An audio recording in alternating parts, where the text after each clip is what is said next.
প্রিয় ভাই ও বোনেরা, আসসালামু আলাইকুম। আজ বড়ই দুঃখের সাথে বলতে হচ্ছে, এই দেশে গণতন্ত্র নাই, বাক স্বাধীনতা নাই। যেভাবে আমাদের উপর জুলুম করা হয়েছে, গ্রেপ্তারের নামে নির্যাতন করা হয়েছে, তা প্রাচীন যুগের বর্বরতাকেও হার মানায়। আজ দিয়া 5 দিন হয়ে গেল আতিক ভাইয়ের খুনিকে এখনো পুলিশ গ্রেপ্তার করতে পারেনি। আমি বলতে চাই, সরকার তাকে খুন করেছে। ঢাকা, বরিশাল, চট্টগ্রাম, বগুড়া আমাদের নেতাকর্মীদের উপর যেভাবে নির্যাতন করা হচ্ছে, এতে আমাদের দেশ ছেড়ে পালাতে হবে। এটাই কি স্বাধীন দেশ? এটাই কি গণতন্ত্র? আমরা বিরোধী দল থেকে কি রাজনীতি করতে পারবো না? জনগণকে ভয় দেখানো হচ্ছে। যতক্ষণ পর্যন্ত না আতিক ভাইয়ের খুনিকে গ্রেপ্তার করা হচ্ছে, ততক্ষণ পর্যন্ত আমাদের বিক্ষোভ মিছিল বন্ধ হবে না।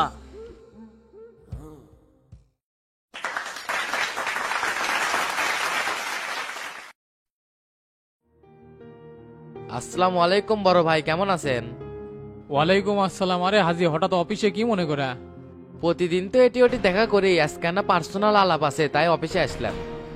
হ্যাঁ বলো বলো, তা কোন বিষয়ে? ভাই, আমার মনে হয় রাজনীতি ছেড়ে দেওয়া লাগবে। স্বরাষ্ট্রমন্ত্রী যে জ্বালান জ্বালাচ্ছে, দেশে থাকাই কঠিন হয়ে যাচ্ছে। টিকটিকির মতো পুলিশ লাগা দিছে, যেখানে সেখানে পুলিশের ঝামেলা বহান লাগিচ্ছে। বলো কি? তাহলে তো মনে হয় কোনো অপরাধের গন্ধই পাইছে না। হলে স্বরাষ্ট্রমন্ত্রী তো তোমার পিছে পুলিশ লেগে দেওয়ার কথা না। পুরান ঢাকার ইতিহাস আমি খুব ভালোভাবেই জানি, আর তোমার ইতিহাস তো পুরো বাংলাদেশই জানে। ভাই, রাজনীতি করি, দলে টিকা রাখার জন্য টাকা পয়সার দরকার হয়, সব তো আর উড়ে আসে না। পুরান ঢাকার মতো জায়গা নিয়ন্ত্রণ করবে গেলে 2-4টা ক্যাডার না রাখলে তো হয় না। দীর্ঘমেয়াদী ক্ষমতা টিকে রাখতে গেলে জনগণের ভালোবাসার পাশাপাশি 2-4টা ক্যাডারও রাখা লাগবে। আর এল্লা লিড দিবার যায় যদি অপরাধের গন্ধ পান, তাহলে তো রাজনীতি ছেড়ে বনবাসে যাওয়া লাগবে। শোনো হাজি, সরকারের উপর দিন দিন বৈদেশিক চাপ বেড়ে যাচ্ছে। গত 2 মাসে ঢাকা শহরে 41টা খুন হয়েছে, পুলিশ কোনো কুল কিনারাই খুঁজে পায় নাই। এই যে রিসেন্ট বিরোধী দলের নেতা আতিকুল ইসলাম মার্ডার হলো, এটা যে সরকারের উপর কত বড় চাপ, সেটা কি একবার ভেবে দেখেছো? প্রেসিডেন্ট তো উঠতে বসতে আমাকে পেরা দিচ্ছে যে তাড়াতাড়ি এই আসামিকে অ্যারেস্ট করেন, সরকারের উপর পুরা চাপ পড়ে গেছে। ক্ষমতার ঠেকতে গেলে একটু চাপ তো নয় লাগবে। আর দয়া করে আমার পিছনে লোক লাগাবেন না করেন, এর ফল কিন্তু ভালো হবে না। এমন কিছু করতে বাধ্য করেন না যা জনগণের জন্য খারাপ আর দলের সামাল দিতে কঠিন হয়। তুমি তো আর আইনের ঊর্ধ্বে না, দলীয় নিয়ম কানুনের বাইরে গেলেই তার উপর অ্যাকশন নেওয়া হবে। তাই হাজি সিদ্দিক হোক আর কামাল সিদ্দিকই হোক, সন্ত্রাসীদের লালন পালন করে দিন দিন দলের জনপ্রিয়তা নষ্ট করবে, আর আমরা এই জায়গায় বসে থেকে আঙ্গুল চুষমু মিয়া। আমি পার্টির সেক্রেটারি, প্রেসিডেন্টের কাছে সব হিসাব পই পই করে দিমু। তাই সাবধান করে দিচ্ছি, তোমার মতন হাজিক উঠাতেও যেমন সময় লাগে নাই, নামাতেও কিন্তু সময় লাগবে না। ভাই, কিছু মনে করেন না, সন্ধ্যার পর আপনার অ্যাকাউন্টে মোটা অঙ্কের টাকা ঢুকবিনি। আপনি খালি আমাকে এই বিপদ থেকে রক্ষা করেন। হঠাৎ করেই আমার ছেলে এই কাজটা করছে, আপনি চাইলে এখান থেকে পার পামো। প্রেসিডেন্ট যদি এই বিষয় না মাথা ঘামায়, তাহলে দেখা যাবে না আমার পোস্ট নিয়ে টানাটানি শুরু হয়ে গেছে। ঠিক আছে, বিষয়টা আমি দেখতেছি, একটু না ধরে দিও। আর আগে কিন্তু ঠকাছিলা। যা বলার আমি প্রেসিডেন্টকে বলবো নি, তুমি আর এই বিষয় নিয়ে চাপ নিও না। জ্যাক, সেক্রেটারি সাহেব যেহেতু ম্যানেজ করে পারছি, বিষয়টা হালকা হয়ে যাবে নি। স্যার, 2টা লোক আসছে আপনার সাথে দেখা করবি। কে, কোন জায়গায় থেকে আসছে? ঠিক মতো চিনি না, করছে বগুড়া থেকে আসছি, নাম শফিক। ও হ্যাঁ, চিনতে পারছি। তা কি বলে? তেমন তো কিছু বললো না, মনে হয় জেলার কমিটি নিয়ে কথা বলবে। তুমি ওদেরকে ওয়েটিং রুমে বসতে বলো, আমি একটু পর আসতেছি। আচ্ছা স্যার, বসাচ্ছি। এই বগুড়ার জ্বালা নিয়ে আর পারি না, একটা কমিটি 6 মাসও টিকে না। টিকপি কেমনে? ওটি সামসু আছে না, 1 নাম্বারের ক্লিক বাস। মিশাই জানি একটা তাল দিও না, তোমার কাজ হয়ে গেছে, চলে যাও। আমি ওদের সাথে দেখা করে বাসায় যাব। আচ্ছা ভাই, তাহলে আমি উঠলাম। আসসালামু আলাইকুম। ওয়ালাইকুম আসসালাম।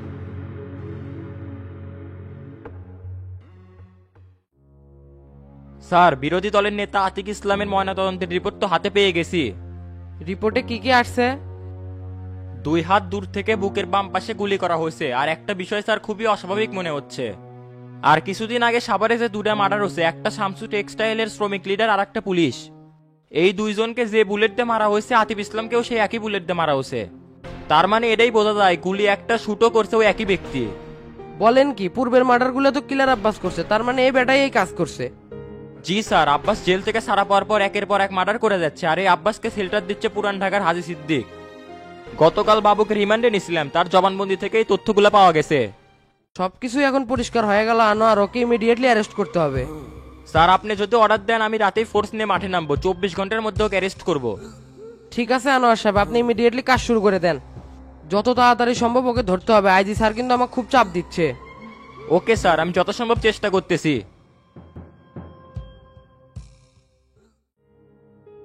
কি ব্যাপার তরিকুল, কাজ কাম কদ্দুর আগলে?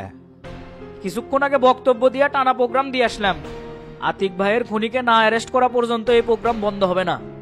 খালি ঢাকার মিছিল করলেই হবে না, 64 জেলাতে বিক্ষোভ মিছিল শুরু করে দাও। এই ইস্যু কেন্দ্র করে সারা বাংলাদেশ উত্তাল করা লাগবে, এত ছাড় দিলে হবে না। জি গুরু, আপনি যেভাবে দিক নির্দেশনা দিচ্ছেন আমি ওইভাবে কাজ করিচ্ছি। সন্ধ্যার দিকে প্রত্যেকটা ইউনিট থেকে নেতাকর্মীরা আসবে, আপনি না হয় অ্যাটেন্ড থাকেন। না যাবো না, যদি কোনো সমস্যা হয় সেটা দেখবো নে। আচ্ছা ঠিক আছে গুরু, উঠলাম তাহলে। আসসালামু আলাইকুম। ওয়ালাইকুম আসসালাম।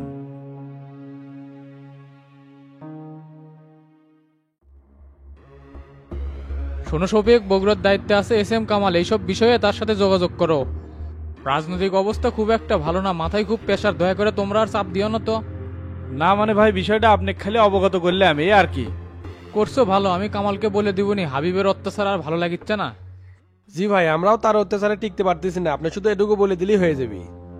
আমি বারবার বলে দিছি এই সময়ে গ্রুপিং রাজনীতি করা যাবে না, কিন্তু তোমরা 3 মাসে এক হয়ে এক রাজনীতি করতে পারো না। এইভাবে চললে বগুড়া শহর চলবে কেমনে?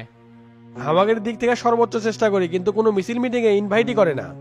বগুড়াতে সাবেকের কোনো মূল্য নাই, যেটা হাবিবার মাস্টার বারবার বুঝে দিচ্ছে।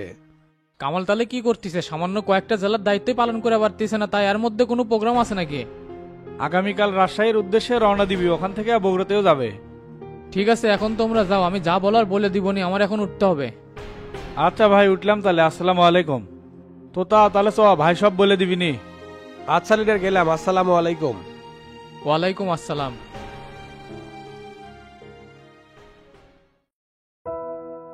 আসসালামু আলাইকুম, মুরব্বী দাঁড়ে আছেন কে? বসেন। ওয়ালাইকুম আসসালাম। আচ্ছা বাবা, বসতেছি। তা মুরব্বী, সাথে মারুফেক নিয়ে আসলেই তো পারতেন। ভাগ্নে তো আলু লাগাচ্ছে, এক হলো আপনি যান, সময় পেলে যামনি। এই চেয়ানার তো দেখিচ্ছি তাল ভালোই, রাজনীতিও করে আবার সংসারের জোর ঠিক মতোই ধরে। সবই তো জানেন মুরব্বী, চেংরা পেংরা মানুষ একটা ভুল করছে, এখানে তো কিছু করার নাই। সম্মান যা যাবার দুইজনেরই কাছে, এত কিছু না ভাবে গোল্লাক জামা হিসেবে মেনে নেন। আমি একজন খতিব, মির্জাপুর জামে মসজিদের ইমামতি করি। আমার দীর্ঘ জীবনে এত অপমানিত কখনো হয়নি যা আমার মেয়ের জন্য হছি। বেশ কিছুদিন হলে অনেক বিয়ে আসতেছিল, মোটামুটি একটা বিয়ে ঠিকও করলাম। এর মধ্যে ছোলের মা এসে করছে, মেয়ে কিংবা সেই কান্নাকাটি করিচ্ছে, ওর মনের মধ্যে মনে হয় অন্য কিছু আছে। কথা আর কাজ হুবহুব মিলে গেল, শুনি অন্য একটা ছেলের সাথে প্রেম করে। অভিভাবক হিসেবে শাসন করার অধিকার তো আমার আছে, 2-4টে সোয়ার মারলাম, সোল করতে যেটি বিয়ে দিবেন সেটি রাজি। সেই জন্য বিয়ে শাদী ঠিকঠাক করছি। আগারাত্রে দেখি মেয়ে নাই। কেরে তুই এই কামই করবো, তাহলে তখনই আমাকে সবকিছু খুলে কর, তাহলে তো আমার মান সম্মান এত যায় না। এলাকার লোকজন অলরেডি তো বলেই দিছে যে এইরকম লোকের ইমামতি করার দরকার নাই। এটি দোষ করছে আপনার মেয়ে, আপনি তো কোনো দোষ করেননি। মারুফেক বলে দেবনি আপনার ইমামতির চাকরি যাবি না, ওই দায়িত্ব আমার। ওরা তো বিয়ে শাদী করে আপাতত কক্সবাজার আছে, আপনি যদি অনুমতি দেন তাহলে এলাকাতে আসবে কমো। কি করবেন না করবেন সেটা আপনাদের ব্যাপার, ছোলের মায়ের সাথে পরামর্শ না করা পর্যন্ত কোনো সিদ্ধান্ত দিতে পারবো না। এডে কোনো কথা বলেন, বাড়ির কর্তা আপনি, আপনি যেটা বলবেন সেটাই ঠিক। বাপ মাও রাজি না থাকলে বিয়ে কিন্তু বৈধ হয় না, অতএব রাগবাগ না করে জামাই মেনে নেন। হয়তো ভাবছেন বেকার চেংরা ফটিমি করে মেয়েটার জীবনটাই নষ্ট, এইসব চিন্তা করা লাগবে লয়। আমার কিন্তু একটা মেয়ে, বাকি এরাই সব। আমার যা কিছু আছে সব কিন্তু এরাই পাবে, তাই তেরামি না করে আলহামদুলিল্লাহ কন। আরো যদি ডিটেলস জানার থাকে তাহলে আপনার ভাগ্নে মারুপ আছে, ওকে বলেন, ওই আমাদের সম্পর্কে সবই জানে। অনেক শুনছি, তোমরা মানুষ হিসেবে খুব ভালো। সবই যখন জানেন তাহলে অত কুসুর মুসুর করিচ্ছেন কে? আলহামদুলিল্লাহ কন। আপনার কপাল ভালো, শামসুর সাথে আত্মীয়তা করার সুযোগ পাচ্ছেন। প্রথম প্রথম তো ওই জন্য তাওই আল্লাহ লজ্জা করিচ্ছে, আস্তে আস্তে ঠিক হয়ে যাবি। আমি তো রাজি মা, কিন্তু তোমার মামিও না বেকা আসিল, যার কারণে একটু কুচুর মুচুর করলাম। যাই হোক, করলে সব ঠিকঠাক হয়ে যাবি না, আমি গোল্লাক জামা হিসেবে মানে নিলাম আলহামদুলিল্লাহ। তার উপাদারে আসো কে? যাও যাও, বিয়ে কেন মিষ্টি মুখ করাও। চাচা টেবিলে খাবার দাবার রেডি করছি, আগে ভাত খান তারপর মিষ্টি খায়েননি। তাহলে বিয়ে চলেন, আগে পেট ভরে খাওয়া দাওয়া করি, পরে আরামে বসে গল্প করবনি। তাহলে রূপা তুমি ভেতরে যাও, আমরা আসতেছি। তা ওই ওঠেন তাহলে। আচ্ছা বাবা, চলো।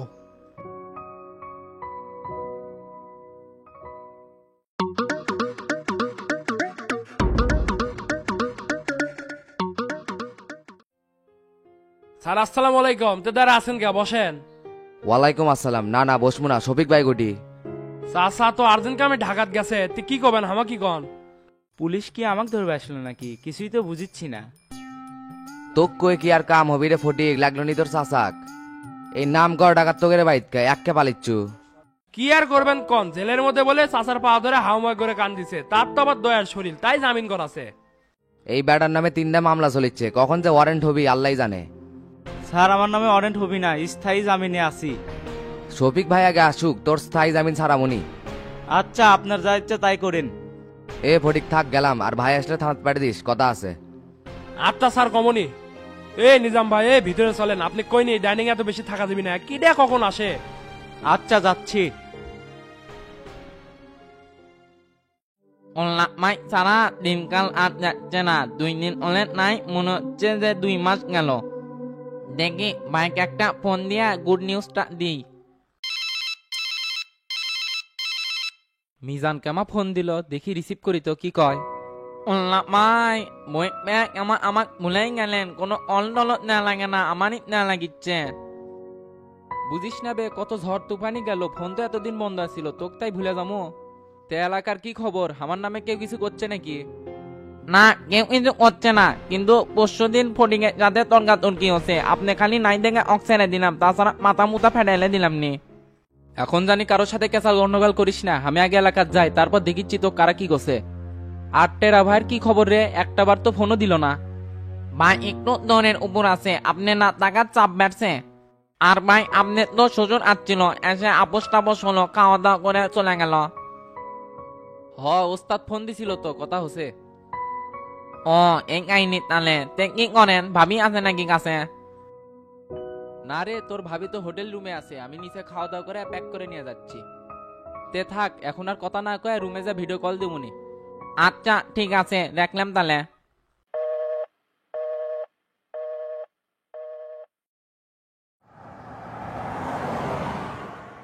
চাচা এবার কামের মতো কাম হচ্ছে, সেক্রেটারি সাহেবের সাথে কথা কয়ে কামটা আরো টাইট হলো।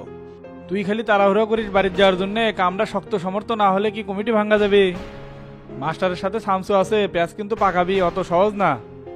সেই জন্য পুলিশের কোনো ভূমিকা দেখেছি না, প্রমাণ সহ অভিযোগ করলাম, তার কোনো অ্যাকশনই নাই। সবুর করে এলাকার যাচ্ছি তো, থানার যা চাপ দেমনি। এবার সেক্রেটারি পর্যন্ত গেছি, দরকারে বাড়ির থেকে ঘুরে আসা প্রেসিডেন্ট পর্যন্ত যাবো, হাবিবেক খাইয়া দম। কয়েকদিন দেখি তাহলে এস এম কামাল ভাই কি পদক্ষেপ নেয়। কেটা ফোন করছে? হাবিব কিংবা ফোন করছে রে, দেখি ধরি কি কয়।